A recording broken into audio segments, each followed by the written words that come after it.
Прямо сейчас подведем предварительные итоги трехдневного голосования в Башкортостане вместе с гостем программы «Интервью». Сегодня с нами Владимир Савичев, кандидат политических наук, доцент БАКСУ и исполнительный директор школы молодого этнополитолога. Владимир Леонидович, здравствуйте. Здравствуйте. Самое основное по выборам 2021 для вас, в чем они заключаются? В том, что эти выборы, они, так скажем, переломные в формате. Во-первых, видны новые положения Конституции о том, что у нас Госдума сейчас утверждает правительство. И мы увидим, как вот новый состав Госдумы будет утверждать вопрос, какой состав правительства. Это, наверное, сейчас самая главная интрига, которая сформируется. На этих выборах, с одной стороны, мы увидели вроде как сохранение прежнего расклада политических сил, но с другой стороны, вот то, что стало понятно, то, что назревает необходимость формирования каких-то новых подходов к развитию экономики, к развитию социальной сферы, потому что многие партии, они провалились из-за того, что они решили играть только на старых каких-то идеях, на старом багаже. А, в общем-то, избиратель, особенно молодой избиратель, хочет каких-то новых подходов, каких-то новых решений. Вот этого было мало пока. Я думаю, что... Но в этой связке тогда какие партии отреагировали на запрос времени, да, и кто остался в аутсайдерах? Отреагировали те, которые прошли в Госдуму, потому что так или иначе они все-таки смогли, во-первых, удержать где-то своего избирателя, во-вторых, идет же смена поколений, привлечь новых людей к себе, привлечь тем, что они не зацикливались на какой-то одной идее. Вообще, надо сказать, что вот проблема малых партий, она заключается в том, что у них очень мало людей, которые на разные сегменты общества работают. То есть, как правило, есть некая одна идея, мы этой идеей пытаемся завлечь.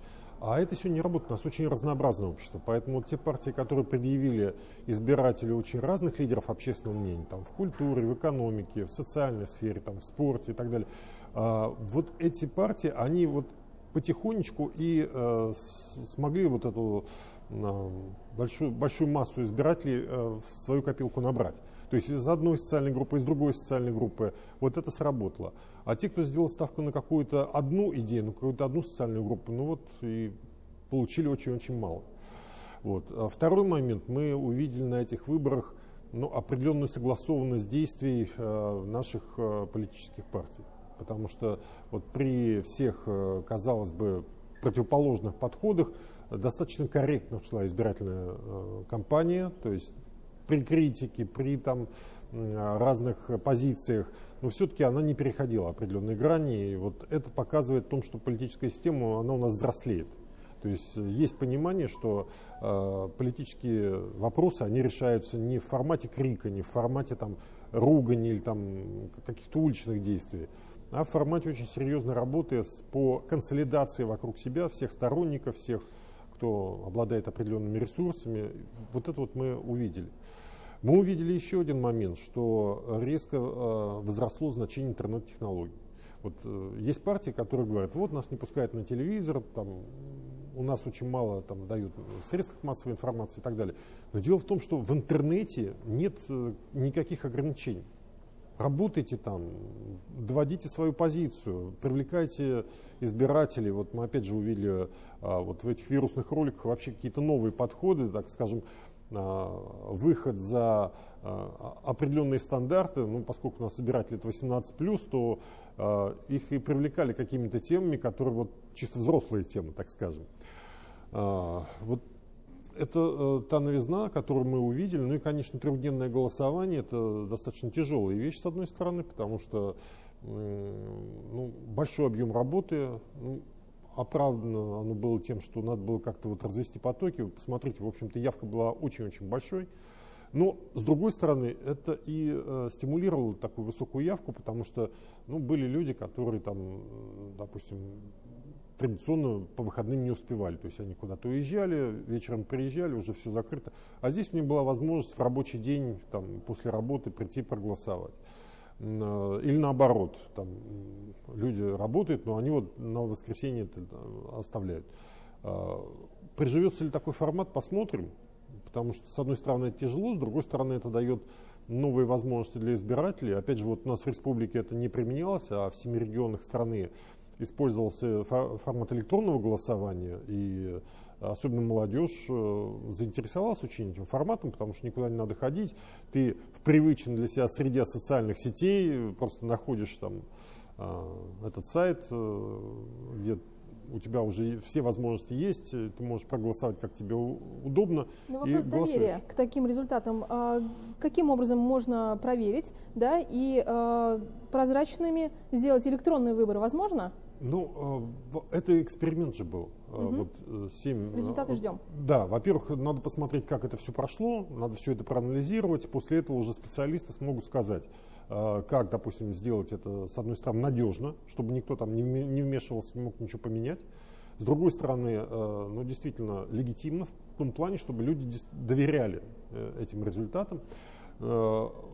То, что это будет удобно, это уже все признали, что, безусловно, это большое удобство. И, кроме того, это сильно сокращает затраты на проведение выборов. Потому что, опять же, мы говорим 3 дня, но это же, соответственно, увеличило затраты, причем в том числе и у партий.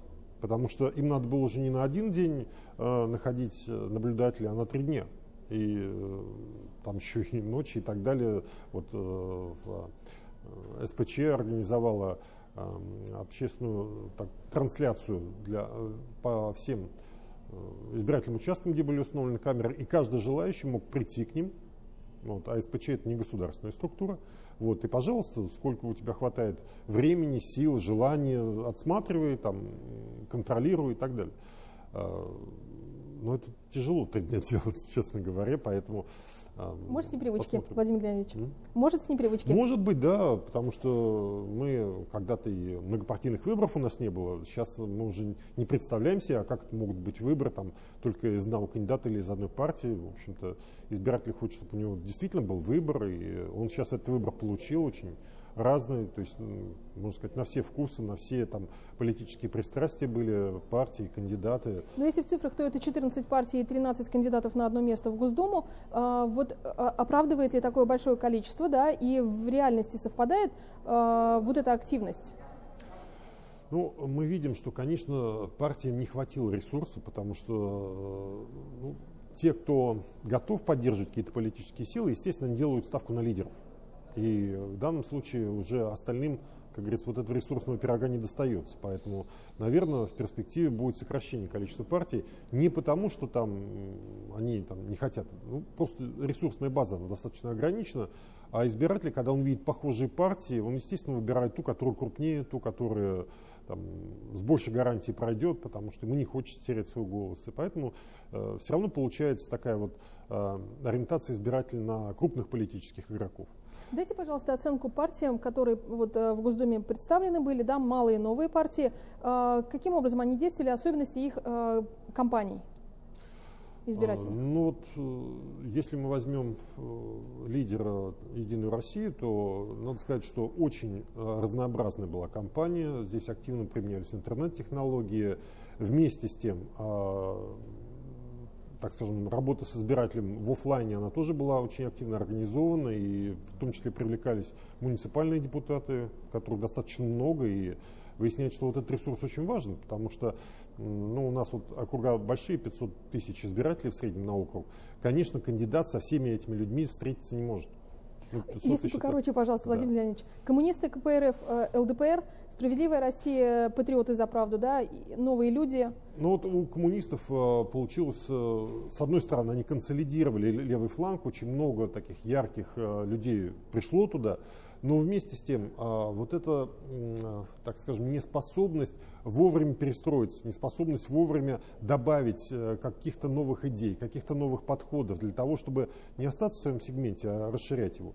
У ЛДПР получилось так, что, вот, видимо, уже годы идут, и лидер был не таким энергичным, всегда его энергетика, всегда его напор, она там привлекала избирателей, а вот в этот раз мы не увидели вот такой энергетики, и от этого результаты, наверное, будут послабее, чем в 2016 году.